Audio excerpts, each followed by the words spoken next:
بخش اول.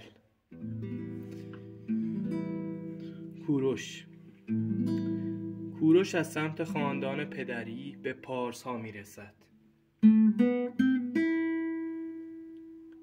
که سالها بر انشان شمال خوزستان کنونی در جنوب غربی ایران حاکم بودند و از سمت خاندان مادری به مادها میرسد. از هرودوت روایت است که آستیاک پدر بزرگ کوروش یک شب در خواب دید که از دخترش ماندانا نهر آب بزرگی روان است. نهر آب بزرگی روان است که نه تنها پایتخت او بلکه تمام آسیا را فرا گرفته است.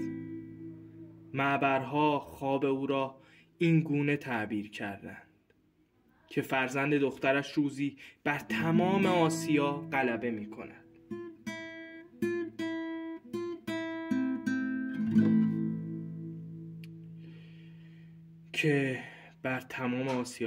کند. به همین دلیل آستیاک دخترش را به کمبوجی شاه ایران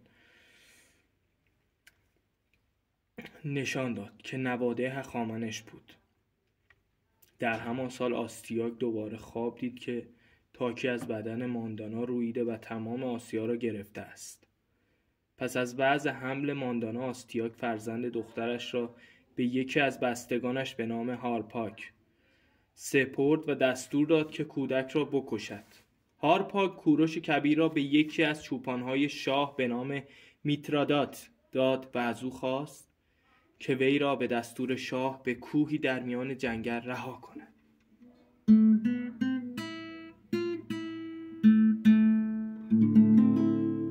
بخش دوم.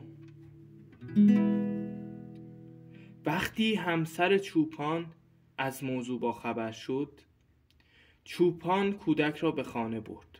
با ناله و زاری به شوهر اصرار کرد که بچه را نکشد و به جای او فرزند خود را که مرده به دنیا آمده بود